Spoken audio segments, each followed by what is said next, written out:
സാദാത്തുക്കളെ, സമസ്ത കേരള ജമിയത്തുലമയുടെ കേന്ദ്ര മുഷാവർ അംഗം ആദരണീയരായ ഉസ്താദ് അബ്ദുൽ ഖാദർ അൽ ഖാസിമി, കർണാടകയിലെ മുൻ മന്ത്രിയും MLA-യുമായ UT ഖാദർ സാഹിബ്, മറ്റു വേദിയിലെ ബഹുമാന്യരായ പണ്ഡിതന്മാരെ, ഈ മുന്നേറ്റ യാത്രയിലെ ജാഥ അംഗങ്ങൾ, ദക്ഷിണ കന്നഡ ജില്ലയിലെ സമസ്തയുടെയും പോഷക ഘടകങ്ങളുടെയും ബഹുമാന്യരായ സാരഥികൾ, ഈ സമാപന സമ്മേളനത്തിൽ പങ്കെടുക്കുന്നതിനു വേണ്ടി ദക്ഷിണ കന്നഡ ജില്ലയുടെയും അയൽ ജില്ലകളിൽ നിന്നുമായി വളരെ ആവേശപൂർവ്വം ഒരുമിച്ച് കൂടിയിട്ടുള്ള ബഹുമാന്യരായ സഹപ്രവർത്തകരെ, രക്ഷിതാക്കളെ, യുവജന വിദ്യാർത്ഥി സുഹൃത്തുക്കളെ, വളരെ പ്രഗത്ഭരായ പണ്ഡിതരുടെയും നേതാക്കളുടെയും ഒക്കെ പ്രഭാഷണങ്ങൾ ഇനി നടക്കാനിരിക്കുകയാണ്. ക്യാമ്പയിൻ സംബന്ധമായ ഏതാനും ചില വാചകങ്ങൾ മാത്രം പറയാനാണ് ഈ സമയം ഞാൻ ഉപയോഗപ്പെടുത്തുന്നത്. അസ്തിത്വം, അവകാശം, യുവനിര വീണ്ടെടുക്കുന്നു എന്ന വളരെ ശ്രദ്ധേയമായ ഒരു പ്രമേയം ഉയർത്തിപ്പിടിച്ചുകൊണ്ട് ഡിസംബർ 6-ന് SKSF ഒരു ക്യാമ്പയിൻ ആരംഭിക്കുകയും ഇൻഷാ അല്ലാഹ് ജനുവരി 26-ന് സംഘടനയുടെ സാന്നിധ്യമുള്ള മുഴുവൻ പ്രദേശങ്ങളിലും മനുഷ്യജാലിക സംഘടിപ്പിച്ചുകൊണ്ട് ഈ ക്യാമ്പയിൻ അവസാനിക്കുകയുമാണ്. ഈ ക്യാമ്പയിൻ തുടക്കം കുറിച്ചത് ഡിസംബർ 6-നാണ്. ഈ ക്യാമ്പയിന്റെ ഉദ്ഘാടനം നിർവഹിക്കപ്പെട്ടത് മമ്പുറം സയ്യിദ് അലവി കോയ തങ്ങളുടെ വസതിയുടെ മുന്നിൽ വെച്ചുകൊണ്ട്, ആ വീട്ടുമുറ്റത്ത് വെച്ചുകൊണ്ടാണ്. ഈ മുന്നേറ്റ യാത്ര ഡിസംബർ 29-ന് സർവാദരണീയരായ പാണക്കാട് സയ്യിദ് ഹൈദരലി ശിഹാബ് തങ്ങളുടെ കരങ്ങളിൽ നിന്ന്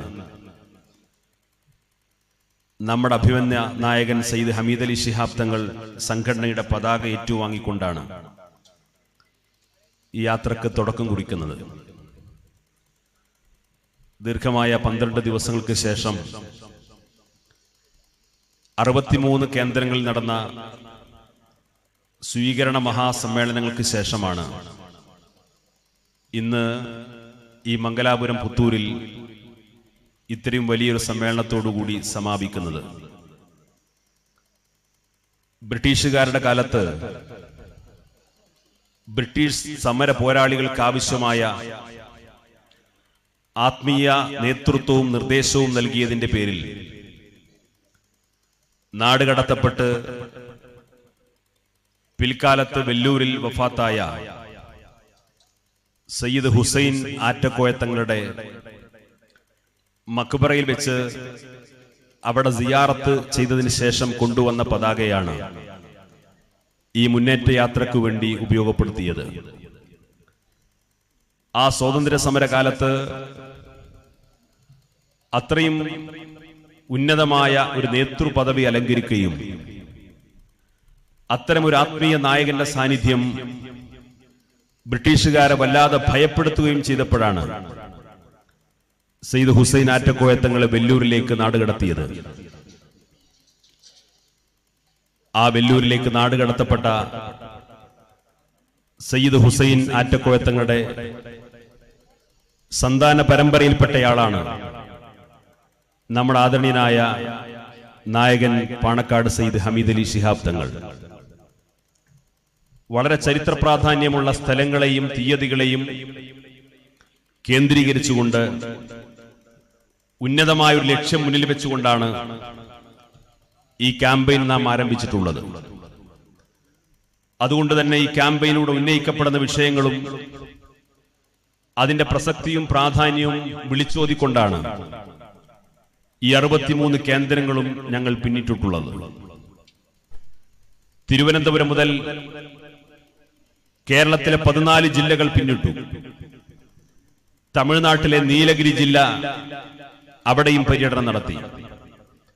ഇന്ന് ഈ കർണാടക സംസ്ഥാനത്ത് 3 കേന്ദ്രങ്ങളിൽ സ്വീകരണ സമ്മേളനം നടത്തിക്കൊണ്ടാണ് ഈ യാത്രക്ക് സമാപനം കുറിക്കുന്നത്. ഇന്ത്യയിലെ മുസ്ലിം സമുദായം ഒട്ടേറെ പ്രയാസങ്ങൾ അനുഭവിച്ചുകൊണ്ടിരിക്കുന്നു എന്നുള്ളതൊരു വസ്തുതയാണ്. ഒരുപക്ഷെ സ്വാതന്ത്ര്യ സമരത്തിന് ശേഷം, സ്വാതന്ത്ര്യം ലഭ്യമായതിനു ശേഷം ചരിത്രത്തിൽ ഇന്ത്യയിലെ മുസ്ലിങ്ങൾ ഇന്ന് അനുഭവിക്കുന്നതിന് സമാനമായൊരു പ്രയാസം അനുഭവിച്ചു കാണില്ല. എന്തിനാണ് തടവിൽ വെച്ചിട്ടുള്ളത് എന്ന് പോലും തിരിച്ചറിയാൻ കഴിയാതെ ആയിരക്കണക്കിന് മുസ്ലിം ചെറുപ്പക്കാർ തടങ്കൽ പാളയത്തിൽ കഴിയുന്നുണ്ട് ഇന്ത്യയിൽ.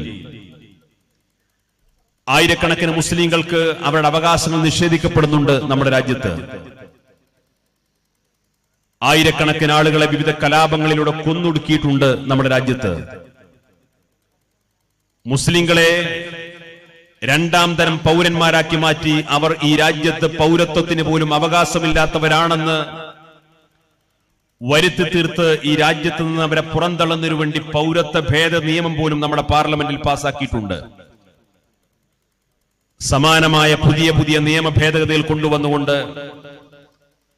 ഇന്ത്യയിലെ മുസ്ലിങ്ങളെ പാർശ്വവൽക്കരിക്കാനും അപരവൽക്കരിക്കാനും വിദ്വേഷ പ്രചാരണങ്ങളിലൂടെ രാജ്യത്തെ മുസ്ലിം സമൂഹമല്ലാത്ത മറ്റെല്ലാ ജനവിഭാഗങ്ങളും ഒരു വെറുക്കപ്പെട്ട വിഭാഗമായിട്ട് മുസ്ലിങ്ങളെ കാണുന്നതിനു വേണ്ടി ആഗോളതലത്തിൽ ഇസ്ലാമിന്റെ ശത്രുക്കൾ പ്രചരിപ്പിച്ചുകൊണ്ടിരിക്കുന്ന ഇസ്ലാമോഫോബിയ ഏറ്റെടുത്തുകൊണ്ട് ഇന്ത്യയിലും വ്യാപകമായ മുസ്ലിം വിരുദ്ധ പ്രചാരണം നടന്നുകൊണ്ടിരിക്കുകയാണ്. ഇതൊക്കെ മുസ്ലിം സമുദായത്തെ വംശീയമായി ഉന്മൂലനം ചെയ്യുന്നതിനു വേണ്ടിയിട്ടുള്ള വളരെ ആസൂത്രിതമായ ഗൂഢപദ്ധതികളാണ് എന്ന് സാമാന്യ ബോധമുള്ള എല്ലാവർക്കും തിരിച്ചറിയാവുന്നതാണ്. ഇന്ത്യയിലെ മുസ്ലിങ്ങളുടെ ദേശക്കൂറ് ചോദ്യം ചെയ്യപ്പെടുന്നു. ഇന്ത്യയിലെ മുസ്ലിങ്ങൾക്ക് ഈ രാജ്യത്തോട് സ്നേഹമില്ല, ദേശസ്നേഹമില്ല എന്ന് പറയുന്നു. അവർക്ക് ഈ രാജ്യത്തോട് പ്രതിബദ്ധതയില്ല എന്ന് പ്രചരിപ്പിച്ചുകൊണ്ടിരിക്കുന്നു. 8 നൂറ്റാണ്ടുകാലം ഇന്ത്യയിൽ ഭരണം നടത്തിയ മുസ്ലിം രാജാക്കന്മാരെയും ചക്രവർത്തിമാരെയും അവരുടെ ചരിത്രത്തെ വക്രീകരിച്ചുകൊണ്ട് അവരെല്ലാം ഹിന്ദുവിരുദ്ധരും ദേശവിരുദ്ധരുമാണ്, വർഗീയവാദികളും ഭീകരവാദികളുമാണ് എന്ന് തെറ്റായ പ്രചാരണങ്ങൾ നടത്തിക്കൊണ്ടിരിക്കുന്നു. ആ പ്രചാരണങ്ങൾക്കൊന്നും ഞാൻ മറുപടി പറയുന്നില്ല. ഒരൊറ്റ വാചകത്തിലൂടെ മാത്രം ഞാൻ സൂചിപ്പിക്കാം. ഇന്ത്യ രാജ്യത്ത് ഒരുപാട് മുസ്ലിം ഭരണാധികാരികൾ ഈ രാജ്യത്തിന്റെ പുരോഗതിക്കും വളർച്ചയ്ക്കും വലിയ സംഭാവനകൾ അർപ്പിക്കപ്പെട്ടവരാണ്. മുഗൾ രാജവംശം, ലോധി രാജവംശം, ഖിൽജി രാജവംശം തുടങ്ങി ഡൽഹി സുൽത്താൻമാരുടെയും തുഗ്ലക് രാജവംശത്തിന്റെയും ഒക്കെ ധാരാളം മുസ്ലിം രാജകുടുംബങ്ങളുടെ പരമ്പര 7-8 നൂറ്റാണ്ടുകാലം ഈ രാജ്യം ഭരിച്ചു. ബാബർ മുതൽ ബഹദൂർ ഷാ സഫർ വരെ നീണ്ടു നിൽക്കുന്ന മുഗൾ രാജവംശത്തിന്റെ വലിയൊരു പരമ്പര കാണാൻ സാധിക്കും. ബഹദൂർ ഷാ സഫറിന്റെ കാലത്താണ് 1ാം സ്വാതന്ത്ര്യ സമരത്തിന് നമ്മുടെ രാജ്യത്ത് തുടക്കം കുറിക്കുന്നത്. ബ്രിട്ടീഷുകാർക്കെതിരായി ശക്തമായ ഒരു പോരാട്ടം നടത്തുന്നതിനു വേണ്ടിയിട്ടുള്ള തുടക്കമായിരുന്നു അത്. ആ സ്വാതന്ത്ര്യ സമരത്തിന് തുടക്കം കുറിച്ചത് മുഗൾ ചക്രവർത്തിമാരിലെ അവസാനത്തെ പരമ്പരയിലെ കണ്ണിയായിരുന്ന ബഹദൂർ ഷാ സഫർ ആയിരുന്നു. ബഹദൂർ ഷാ സഫർ അവസാനം പിടിക്കപ്പെടുമെന്ന സൂചന ലഭിച്ചു. ബ്രിട്ടീഷുകാർ അദ്ദേഹത്തെ പിടിക്കപ്പെടാനും അറസ്റ്റ് ചെയ്യാനും ഒരുപക്ഷെ തുറുങ്കിലടക്കാനോ വെടിവെച്ചു കൊല്ലാനോ നാടുകടത്താനോ സാധ്യതയുണ്ട് എന്ന വിവരം ലഭിച്ചപ്പോ തന്നെ അറസ്റ്റ് ചെയ്യപ്പെടുന്നതിന് മുമ്പ് ഈ രാജ്യത്ത് നിരവധി കാലം ഭരണം നടത്തി ഈ രാജ്യത്തിന്റെ പുരോഗതിക്കും വളർച്ചയ്ക്കും വേണ്ടി ഗണ്യമായ സംഭാവനകൾ അർപ്പിച്ച ഒരു ചക്രവർത്തി താൻ അറസ്റ്റ് ചെയ്യപ്പെടാനും നാടുകടത്താനും സാധ്യതയുണ്ടെന്ന് തിരിച്ചറിഞ്ഞപ്പോ തന്റെ സുഖലോലുപതയെക്കുറിച്ചോ ഭൗതിക സൗകര്യങ്ങളെക്കുറിച്ചോ തന്റെ സമ്പത്തിനെ കുറിച്ചോ കുടുംബങ്ങളെ കുറിച്ചോ അല്ല ചിന്തിച്ചത്. അദ്ദേഹം തന്റെ കയ്യവശം ഇത്തരത്തിലുള്ള ആശങ്ക തുടങ്ങിയ ദിവസം മുതൽ ഒരു ചെറിയ സഞ്ചി കയ്യിൽ സൂക്ഷിക്കാൻ തുടങ്ങി. ഊണിലും ഉറക്കിലും കടത്തിലും നാട്ടിലുമൊക്കെ നടത്തത്തിലുമൊക്കെ എവിടെ പോവുകയാണെങ്കിലും ബഹദൂർ ഷാ സഫറിന്റെ കൈവശം ചെറിയൊരു സഞ്ചി ഉണ്ടാകും. അതാരും അത്ര ശ്രദ്ധിച്ചില്ല. ബഹദൂർ ഷാ സഫർ അറസ്റ്റ് ചെയ്യപ്പെടുന്നു. അറസ്റ്റ് ചെയ്യപ്പെട്ടതിന് ശേഷം അദ്ദേഹത്തെ റങ്കൂണിലേക്ക് നാടുകടത്തി. റങ്കൂണിലേക്ക് നാടുകടത്തി. പിന്നീട് ബഹദൂർ ഷാ സഫർ മരണപ്പെടുകയും അദ്ദേഹത്തിന്റെ മരണാനന്തര ചടങ്ങുകൾ നിർവഹിക്കാൻ വേണ്ടി ബ്രിട്ടീഷുകാർ അതിനാവശ്യമായ നടപടിക്രമങ്ങളിലേക്ക് നീങ്ങിയപ്പോ ഇദ്ദേഹത്തിന്റെ ശരീരത്തിൽ തന്നെ അറസ്റ്റ് ചെയ്ത ബ്രിട്ടീഷ് ഉദ്യോഗസ്ഥന്മാർക്ക് പോലും കാണാൻ സാധിക്കാത്ത വിധം വളരെ സ്വകാര്യമായി മറച്ചുവെച്ച ആ സഞ്ചി പിടിക്കപ്പെട്ടു. മരണാനന്തര കർമ്മങ്ങൾക്ക് വേണ്ടി പിടിക്കപ്പെട്ട, അതിനുവേണ്ടി പരിശോധന നടത്തിയപ്പോ, ശരീരം വൃത്തിയാക്കിയപ്പോ ആ പിടിക്കപ്പെട്ട സഞ്ചി തുറന്നു നോക്കി. ആ സഞ്ചിയിൽ ഒരു പിടി മണ്ണുണ്ടായിരുന്നു. ആ മണ്ണിന്റെ കൂടെ ഒരു കടലാസ് കഷ്ണമുണ്ട്. ആ കടലാസ് കഷ്ണത്തിൽ എഴുതി വെച്ചിരിക്കുന്നു, എന്നെ ഏത് സമയവും ബ്രിട്ടീഷുകാർ അറസ്റ്റ് ചെയ്യപ്പെടാനും നാടുകടത്താനോ വെടിവെച്ചു കൊല്ലാനോ സാധ്യതയുണ്ട്. ഇന്ത്യയിലല്ലാത്തൊരു പ്രദേശത്താണ് എന്റെ ഖബർ ഒരുക്കുന്നതെങ്കിൽ എന്റെ ഖബറിൽ എന്റെ തല ചായ്ക്കുന്ന ഇടത്ത് ഞാൻ ഈ സൂക്ഷിച്ചു വെച്ച എന്റെ ജന്മനാടായ ഇന്ത്യയിൽ നിന്ന് ഞാൻ ശേഖരിച്ചു വെച്ചിട്ടുള്ള ഈ മണ്ണിലാണ് എന്റെ തല ചായ്ക്കാൻ ആ ഖബറിൽ അവസരമുണ്ടാക്കേണ്ടത്. ആ ഖബറിൽ എന്റെ തല വെക്കുന്ന ഭാഗത്ത് ഈ മണ്ണ് വിതരണമെന്ന് ഒരു കടലാസ് കഷ്ടത്തിലൂടെ വസിയത്ത് എഴുതി വെച്ചു. ആ ബഹദൂർ ഷാ സഫറിന്റെ പിന്മുറക്കാരാണ് നമ്മൾ. അവസാനം ഇന്ത്യക്ക് സ്വാതന്ത്ര്യം ലഭ്യമായപ്പോ ഈ രാജ്യത്ത് ലോകരാഷ്ട്രങ്ങൾക്ക് മുമ്പിൽ അഭിമാനത്തോടുകൂടി ഉയർത്തി നിൽക്കാൻ കഴിയുന്ന ഒരു രാജ്യമായി ഇന്ത്യ മാറരുത് എന്ന് താല്പര്യപ്പെടുന്ന ബ്രിട്ടീഷുകാർ അവരവസാനം ഇന്ത്യയെ വിഭജിച്ചുകൊണ്ടാണ് സ്വാതന്ത്ര്യം നൽകിയത്. മുസ്ലിങ്ങൾക്ക് വേണ്ടി പാകിസ്ഥാൻ എന്ന് പറയുന്ന രാജ്യം തന്നെ സൃഷ്ടിച്ചു. ആ പാകിസ്ഥാൻ എന്ന് പറയുന്ന രാജ്യം സൃഷ്ടിച്ചപ്പോ സ്വാഭാവികമായും മുസ്ലിങ്ങൾക്ക് മതത്തിന്റെയും സമുദായത്തിന്റെയും പേരിൽ സ്വന്തമായി ഒരു രാജ്യം ബ്രിട്ടീഷുകാർ നൽകുകയാണ്. പക്ഷെ ഇന്ത്യയിലെ വലിയൊരു വിഭാഗം മുസ്ലിങ്ങൾ പറഞ്ഞു, ഞങ്ങളുടെ മതത്തിന്റെയും സമുദായത്തിന്റെയും പേരിൽ സൃഷ്ടിക്കപ്പെട്ട പാകിസ്ഥാനിലേക്ക് ഞങ്ങൾ പോകുന്നില്ല. ഞങ്ങൾ ജനിച്ചു വളർന്ന ശിഷ്ടകാലം ജീവിക്കാനും മരിക്കാനും ആഗ്രഹിക്കുന്നത് മതത്തിന്റെ പേരിൽ സൃഷ്ടിക്കപ്പെട്ടതല്ല, ജനാധിപത്യത്തിന്റെയും മതേതരത്വത്തിന്റെയും പേരിൽ സൃഷ്ടിക്കപ്പെട്ട, എല്ലാ മതവിഭാഗങ്ങൾക്കും അവസര സമത്വം നൽകുന്ന, എല്ലാ മതവിഭാഗങ്ങളെയും ഒരുപോലെ കാണുന്ന ഇന്ത്യയിൽ ജീവിക്കാനും മരിക്കാനുമാണ് ഞങ്ങൾക്ക് താല്പര്യമെന്ന് പറയുന്ന 5 കോടി മുസ്ലിങ്ങൾ ഇന്ത്യയിൽ ഉണ്ടായിരുന്നു. ആ 5 കോടി മുസ്ലിങ്ങളെ പിന്മുറക്കാരാണ് ഞാനും നിങ്ങളും. അതുകൊണ്ട് നമുക്കിടയിൽ ഒരു നിരാശയുടെയോ പ്രയാസത്തിന്റെയോ അപകർഷതാബോധത്തിന്റെയോ ഒരു സൂചന പോലും നമ്മുടെ ജീവിതത്തിൽ ഉണ്ടാകാൻ പാടില്ല. നമുക്ക് ഈ രാജ്യത്ത് വലിയ അവകാശങ്ങളുള്ള വിഭാഗമാണ്. ഈ രാജ്യത്തെക്കുറിച്ച് അഭിമാനത്തോടുകൂടി സംസാരിക്കാൻ അർഹതയുള്ള ഒരു വിഭാഗമാണ്. ഈ രാജ്യത്തിന്റെ ഭരണഘടനാപരമായ ആനുകൂല്യങ്ങൾ നേടിയെടുക്കാൻ നമുക്കും അവകാശമുണ്ട്. നമ്മൾ ഈ ഭരണഘടനയുടെ ഭാഗമായിട്ട് ജീവിക്കുന്നവരാണ്. ഈ രാജ്യത്ത് ഏത് പൗരനുമുള്ള ഒരു പൗരാവകാശം നമുക്കുമുണ്ട്. അതുകൊണ്ട് മുസ്ലിങ്ങൾ അപരവൽക്കരിക്കാൻ ശ്രമിച്ചുകൊണ്ടിരിക്കുന്ന ആളുകൾക്കിടയിൽ, മുസ്ലിങ്ങളെ ദേശദ്രോഹികളായി മുദ്രകുത്താൻ ശ്രമിക്കുന്നവർക്കിടയിൽ അഭിമാനത്തോടുകൂടി നമുക്ക് പറയാൻ സാധിക്കും, ഇന്ന് ദേശദ്രോഹികളായി മുദ്രകുത്തുന്ന ആളുകൾ ബ്രിട്ടീഷുകാർക്കെതിരായ സ്വാതന്ത്ര്യ സമരകാലത്ത് ബ്രിട്ടീഷുകാരുടെ പാദസേവ നടത്തി ജീവിക്കുകയായിരുന്നു. അവർക്ക് ജോലിയെങ്കിൽ അന്ന് ബ്രിട്ടീഷുകാർക്കെതിരെ സന്ധിയില്ലാ സമരം പ്രഖ്യാപിക്കാനും ആ സമരത്തിലൂടെ ജീവത്യാഗം ചെയ്യാനും രംഗത്ത് വന്നൊരു വിഭാഗത്തിന്റെ പിന്മുറക്കാരാണ് നമ്മൾ. ബ്രിട്ടീഷുകാരുടെ സ്വാതന്ത്ര്യ സമരകാലത്ത് ആ ബ്രിട്ടീഷുകാർക്കെതിരായിട്ടുള്ള പോരാട്ടത്തിൽ ഇവിടുത്തെ മഹാഭൂരിപക്ഷം വരുന്ന മുസ്ലിങ്ങളും ഒത്തുചേർന്നു. ഇവിടുത്തെ ഹിന്ദു സഹോദരന്മാരും ഒത്തുചേർന്നു. ഹിന്ദുക്കളും മുസ്ലിങ്ങളും ഒരുമിച്ച് നടത്തിയിട്ടുള്ള ഒരു ശക്തമായ പോരാട്ടമാണ് ബ്രിട്ടീഷുകാർക്കെതിരെ നമ്മുടെ രാജ്യത്തുണ്ടായത്. അങ്ങനെ ഹിന്ദുക്കളെയും മുസ്ലിങ്ങളെയും ഭിന്നിപ്പിക്കാനും അവരെ പരസ്പരം ശത്രുക്കളാക്കാനും ബ്രിട്ടീഷുകാർക്കിടയിൽ ബോധപൂർവമായ ശ്രമം നടന്നു. ആ ശ്രമത്തിന്റെ ഭാഗമായിട്ടാണ് ഇവിടെ ഭിന്നിപ്പിച്ചു ഭരിക്കുക, ഡിവൈഡ് ആൻഡ് റൂൾ എന്ന് പറയുന്ന ഒരു ഭരണപരിഷ്കാരം കൊണ്ടുവരാൻ ശ്രമിച്ചു. ഹിന്ദുക്കൾക്കിടയിലും മുസ്ലിങ്ങൾക്കിടയിലും ശത്രുതയുണ്ടാക്കി, അവർക്കിടയിൽ പരസ്പരം വിദ്വേഷമുണ്ടാക്കി, അവരെ തമ്മിലടിപ്പിച്ചാൽ അവരൊരിക്കലും ബ്രിട്ടീഷുകാർക്കെതിരെ ഒന്നിക്കില്ല എന്ന് ബ്രിട്ടീഷുകാർ തിരിച്ചറിഞ്ഞു. പക്ഷേ ബ്രിട്ടീഷുകാരുടെ അജണ്ടകൾ തിരിച്ചറിഞ്ഞ ഇവിടുത്തെ ഹിന്ദുക്കളും മുസ്ലിങ്ങളും ഒരുമിച്ച് നിന്നുകൊണ്ട് ശക്തമായ ബ്രിട്ടീഷ് വിരുദ്ധ പോരാട്ടത്തിന് നേതൃത്വം കൊടുത്തു. സാർവത്രികമായി ബ്രിട്ടീഷുകാരുടെ സ്കൂളുകൾ സ്ഥാപിച്ചു. ഇന്ത്യയിലുടനീളം വ്യാപകമായി സ്കൂളുകൾ സ്ഥാപിച്ചിട്ട് ആ സ്കൂളുകളുടെ ലക്ഷ്യമെന്തെന്ന് ലോർഡ് മെക്കാളോ എന്ന ബ്രിട്ടീഷ് ഉദ്യോഗസ്ഥൻ പരസ്യമായി പറഞ്ഞു. ജന്മം കൊണ്ട് ഇന്ത്യക്കാരാണെങ്കിലും സംസ്കാരം കൊണ്ട് ബ്രിട്ടീഷുകാരാക്കലാണ് ബ്രിട്ടീഷ് സ്കൂളിന്റെ ലക്ഷ്യമെന്ന് ലോർഡ് മക്കാളോ തുറന്നു പറഞ്ഞു. അതിന്റെ അർത്ഥം ഇന്ത്യയിൽ ജനിച്ചു വളർന്ന ഇന്ത്യക്കാരന്റെ മക്കൾ ബ്രിട്ടീഷുകാരന്റെ സ്കൂളിൽ പോയി പഠിച്ചാൽ 4 or 5 വർഷം കഴിയുമ്പോഴേക്ക് ഇന്ത്യയോടായിരിക്കില്ല അവർക്ക് സ്നേഹം, അവർ ബ്രിട്ടീഷ് അനുകൂലികളായിട്ട് മാറും. അങ്ങനെ ബ്രിട്ടീഷ് അനുകൂലികളായിട്ടുള്ള ഒരു വിദ്യാർത്ഥി യുവതലമുറയെ ബ്രിട്ടീഷുകാരന്റെ സ്കൂളിൽ നിന്ന് വളർത്തിക്കൊണ്ടുവരാൻ ശ്രമിച്ചു. ആ വളർത്തിക്കൊണ്ടുവരാൻ ശ്രമിച്ചപ്പോഴാണ് മഹാത്മാഗാന്ധിജിയുടെ നേതൃത്വത്തിൽ ബ്രിട്ടീഷുകാരന്റെ കലാലയങ്ങൾ ബഹിഷ്കരിക്കുക എന്ന ആഹ്വാനം നടത്തി.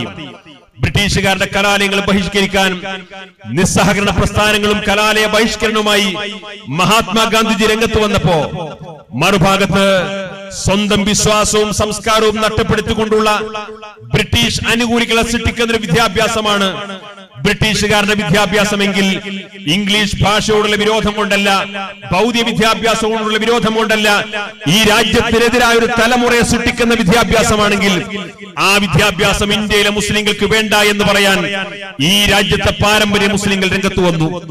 അതിന്റെ പേരിൽ ഇപ്പോൾ മുസ്ലിങ്ങളെ, മുസ്ലിം പണ്ഡിതന്മാരെ തെറ്റിദ്ധരിപ്പിക്കുന്ന ആളുകളുണ്ട്. മുസ്ലിം പണ്ഡിതന്മാർ, സുന്നി പണ്ഡിതന്മാര് പറഞ്ഞു അവരിവിടുത്തെ ഇംഗ്ലീഷ് ഭാഷ ഹറാമാണെന്ന് പറഞ്ഞു, ഇംഗ്ലീഷ് ഭാഷ നരകത്തിലെ ഭാഷയാണെന്ന് പറഞ്ഞു, ഭൗതിക വിദ്യാഭ്യാസം നിരുത്സാഹപ്പെടുത്തി ഈ രീതിയിലുള്ള തെറ്റിദ്ധാരണകൾ ഇവിടെ പ്രചരിപ്പിക്കാറുണ്ട്. ഇംഗ്ലീഷ് ഭാഷക്കെതിരായിരുന്നില്ല, ഭൗതിക വിദ്യാഭ്യാസത്തിനെതിരായിരുന്നില്ല. ഇക്കാലത്തും മതവിദ്യാഭ്യാസത്തോടൊപ്പം മതപരമായ സംസ്കാരം നിലനിർത്തിക്കൊണ്ട് ആവശ്യമായ ഭൗതിക വിദ്യാഭ്യാസത്തെ പ്രോത്സാഹിപ്പിച്ചവരാണ് സമസ്ത കേരള ജംഇയ്യത്തുൽ ഉലമ. സമസ്തയുടെ 1ാം വാർഷിക സമ്മേളനം നടക്കുന്നു. 1926 1ാം വാർഷിക സമ്മേളനം നടക്കുമ്പോൾ ആ സമ്മേളനത്തിൽ ബ്രിട്ടീഷ് ഗവൺമെന്റിനോട് ആവശ്യപ്പെട്ട പ്രമേയത്തിൽ പറഞ്ഞത് ഇവിടുത്തെ മുസ്ലിം വിദ്യാർത്ഥികൾക്ക് ഇംഗ്ലീഷും സയൻസും കണക്കും പഠിക്കാൻ ഞങ്ങൾക്ക് സ്വന്തമായ നിശാ പാഠശാല സ്ഥാപിക്കണമെന്ന് സമസ്ത കേരള ജംഇയ്യത്തുൽ ഉലമ അതിന്റെ 1ാം വാർഷിക സമ്മേളനത്തിലെ പ്രമേയത്തിലൂടെ ബ്രിട്ടീഷുകാരോട് ആവശ്യപ്പെട്ടു. ഞാൻ പറഞ്ഞു വരുന്ന കാര്യം, സ്വന്തം വിശ്വാസവും സംസ്കാരവും നഷ്ടപ്പെടുത്താതെ ഭൗതിക വിദ്യാഭ്യാസത്തെ പ്രോത്സാഹിപ്പിച്ചവരാണ് മുസ്ലിങ്ങൾ. ബ്രിട്ടീഷുകാർക്കെതിരെ സന്ധിയില്ലാ സമരം നടത്തിയപ്പോ അവരുടെ വിദ്യാഭ്യാസത്തെ പോലും ഗാന്ധിജിയോടൊപ്പം വലിച്ചെറിഞ്ഞവരാണ് ഇന്ത്യയുടെ മുസ്ലിങ്ങൾ. അന്ന് രാജ്യത്തെക്കാൾ പ്രധാനം, രാജ്യ താല്പര്യത്തെക്കാൾ പ്രധാനം, സ്വാതന്ത്ര്യ സമരത്തെക്കാൾ പ്രധാനം ഭൗതികമായ ലാഭങ്ങളും നിക്ഷിപ്ത താല്പര്യങ്ങളുമാണ് എന്ന് തിരിച്ചറിഞ്ഞ ന്യൂനപക്ഷം വരുന്ന ഒരു വിഭാഗമാണ് അന്ന് ബ്രിട്ടീഷുകാരുടെ കലാലയങ്ങളിൽ പോയിട്ട് വിദ്യാഭ്യാസം നേടാനും സർക്കാർ സർവീസിൽ എത്തിപ്പെടാനും ഭാരതത്തിന്റെ സ്ഥിര കേന്ദ്രങ്ങളിൽ എത്തിപ്പെടാനും സാധിച്ചത്. ഈ രാജ്യത്ത് ഒറ്റുകൊടുത്ത്, ഈ രാജ്യത്ത് വഞ്ചിച്ച്, ഈ രാജ്യത്തെ സ്വാതന്ത്ര്യ സമര സേനാനികളെ കബളിപ്പിച്ചുകൊണ്ട് നേടിയിട്ടുള്ള വിദ്യാഭ്യാസത്തിന്റെ കണക്കിൽ ഒരിക്കലും മുസ്ലിം പുരോഗതിയെ കാണാൻ സാധിക്കില്ല.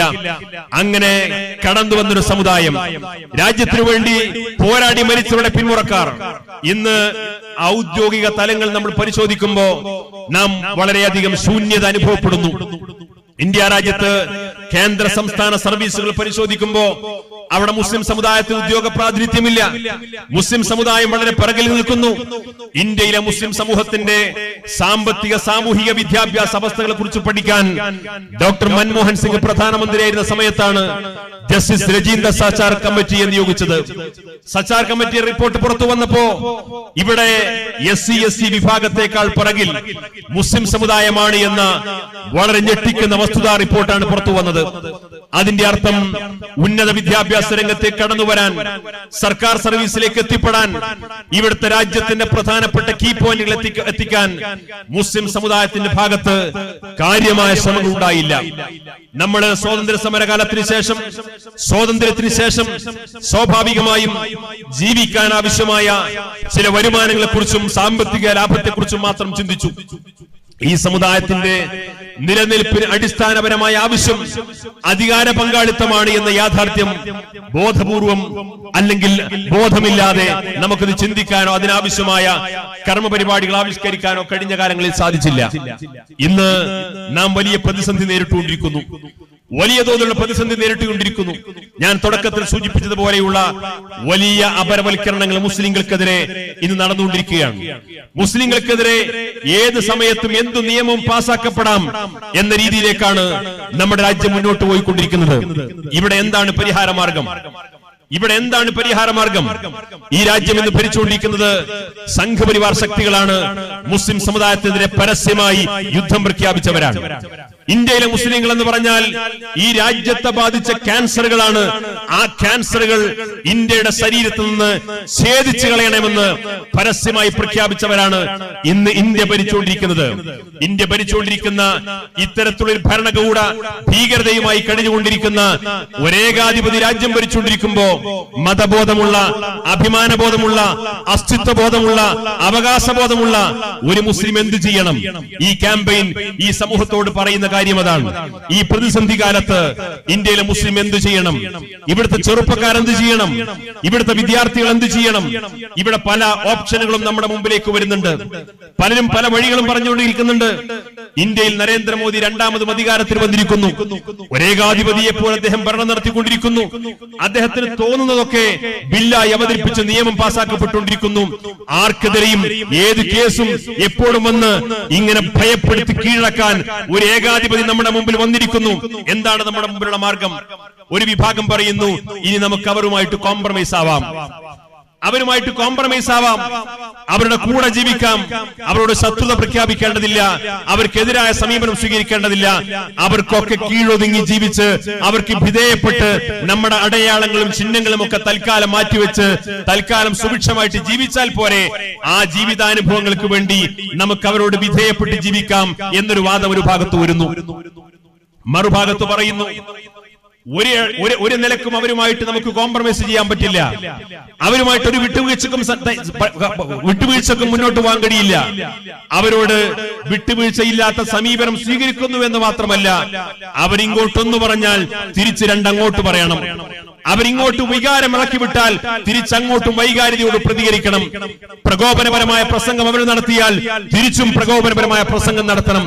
അങ്ങനെ അവരേത് ശൈലിയിലാണ് അക്രമോത്സുകമായ രീതിയിൽ അവർ നമ്മെ സമീപിക്കുന്നത്, അതേ ശൈലിയിലും അതേ വികാരത്തിലും അതേ പ്രകോപനത്തിലും അതേ ശൈലിയിലും തിരിച്ചടിക്കണമെന്ന് വാദിക്കുന്ന രണ്ടാമത്തെ മാർഗം. ഇവിടെ ആദരണീയന സമസ്ത കേരള ജംഇയ്യത്തുൽ ഉലമയുടെ അധ്യക്ഷൻ ആധികാരികമായിട്ട് പ്രഖ്യാപിച്ചു കഴിഞ്ഞു, വർഗീയതയുടെ മാർഗം സമസ്തക്ക് സ്വീകാര്യമല്ല, തീവ്രവാദത്തിന്റെ മാർഗവും സമസ്തക്ക് സ്വീകാര്യമല്ല. വർഗീയതയുടെയും തീവ്രവാദത്തിന്റെയും ആ വഴികളിലൂടെ സഞ്ചരിക്കുന്നവർക്ക് സമസ്തയിൽ സ്ഥാനമില്ലെന്ന് സമസ്ത കേരള ജംഇയ്യത്തുൽ ഉലമയുടെ അധ്യക്ഷൻ ആധികാരികമായിട്ട് ഇവിടെ പറഞ്ഞു. നമ്മളെ സംബന്ധിച്ചിടത്തോളം, മുസ്ലിമിനെ സംബന്ധിച്ചിടത്തോളം എന്നും ഒരു മധ്യമ നിലപാട് സ്വീകരിച്ചവരുടെ പാരമ്പര്യമാണ്.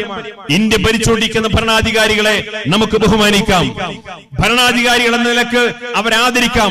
പക്ഷേ അവരുടെ ഭാഗത്ത് തെറ്റ് കണ്ടാൽ ആ തെറ്റുകളെ മുഖം നോക്കാതെ ചോദ്യം ചെയ്യാൻ മാത്രമുള്ള അവകാശബോധമുള്ള അന്തസ്സുള്ള ഒരു വിഭാഗമായിട്ട് മുസ്ലിം ചെറുപ്പക്കാർ വളർന്നു വരണം. പക്ഷേ അത് മതത്തിന്റെ സംസ്കാരത്തിന്റെ സീമകൾ ലംഘിക്കാതെയാവണം, നിയമത്തിന്റെ അതിർത്തികൾ ലംഘിക്കാതെയാവണം. നിയമം കയ്യിലെടുത്തുകൊണ്ട് ജനാധിപത്യത്തെ അതിലംഘിച്ചുകൊണ്ട് ഈ രാജ്യത്തെ ജുഡീഷ്യറിയെ ചോദ്യം ചെയ്തുകൊണ്ട് അത്തരമൊരു പ്രതികരണ രീതി ഒരിക്കലും നമ്മുടെ പ്രസ്ഥാനം, നമ്മുടെ വിശുദ്ധമായ ദീൻ അംഗീകരിക്കുന്നില്ല.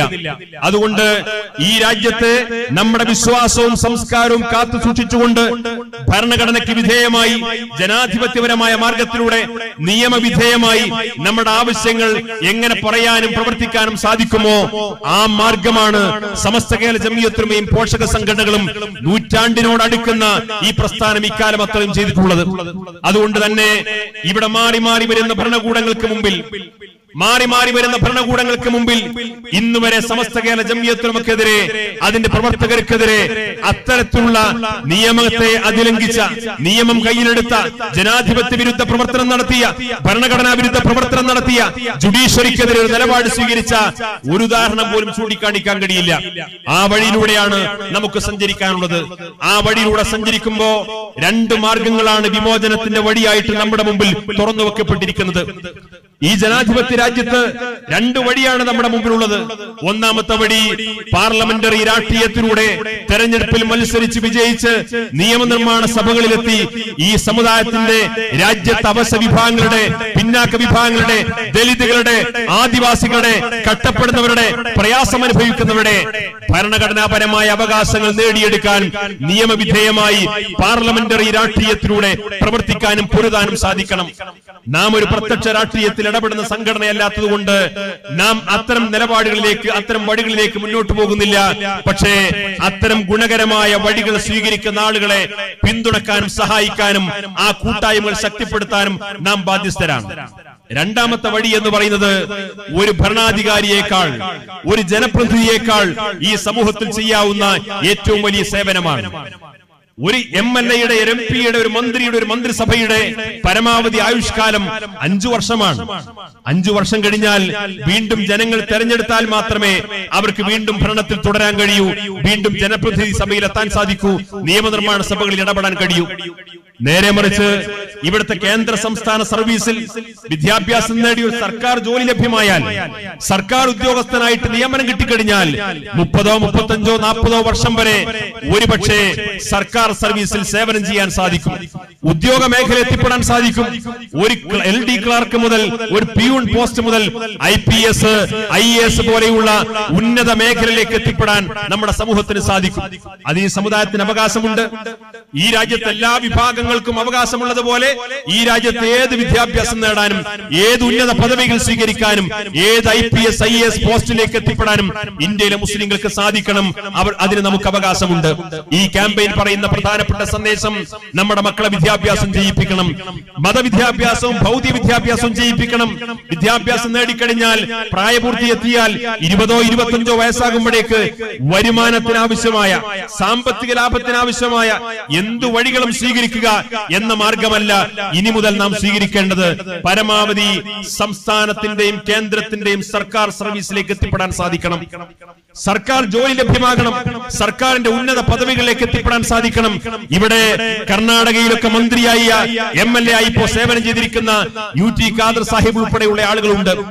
അവരൊക്കെ മന്ത്രിസഭയിൽ ഇരിക്കുന്ന സമയത്ത് മന്ത്രിസഭ ഒരു കാര്യം തീരുമാനിച്ചു കഴിഞ്ഞാൽ, മുഖ്യമന്ത്രിയുടെ അധ്യക്ഷതയിൽ എല്ലാ മന്ത്രിമാരും കൂടി ക്യാബിനറ്റ് യോഗം കൂടിയിട്ട് ഒരു കാര്യം തീരുമാനിച്ചു കഴിഞ്ഞാൽ, ആ തീരുമാനം എത്ര നിർബന്ധിത സാഹചര്യത്തിൽ നടപ്പിലാക്കേണ്ട തീരുമാനമാണെങ്കിൽ പോലും ആ തീരുമാനം നിമിഷ നേരം കൊണ്ട് ഏറ്റവും പെട്ടെന്ന് നടപ്പിലാക്കാനും ഉദ്യോഗസ്ഥർക്ക് സാധിക്കും. എന്നാൽ ആവശ്യാനുസരണം അത് നീട്ടിക്കൊണ്ടുപോയി അത് വളരെയധികം കാലതാമസത്തോട് കൈകാര്യം ചെയ്യാനും ഉദ്യോഗസ്ഥർക്ക് സാധിക്കും. ഉദ്യോഗസ്ഥ ലോബി നമ്മുടെ രാജ്യത്ത് അത്രയും വലിയ സ്വാധീനമാണ്. ബ്യൂറോക്രസിക്ക് ഈ രാജ്യത്തിന്റെ ഭരണകൂടത്തിൽ വലിയ സ്വാധീനമുണ്ട്, വലിയ ശക്തിയുണ്ട്. ആ ബ്യൂറോക്രസിയിൽ ഇന്ത്യയിലെ പിന്നാക്ക വിഭാഗങ്ങളുടെ, ദലിതുകളുടെ, ആദിവാസികളുടെ, മുസ്ലിങ്ങളുടെ പ്രാതിനിധ്യം എവിടെയെന്ന് ചോദിച്ചാൽ നമ്മൾ വളരെ പിറകിലാണ്. അപ്പൊ ഒരു പക്ഷേ ഭരണപങ്കാളിത്തം ഉണ്ടായാൽ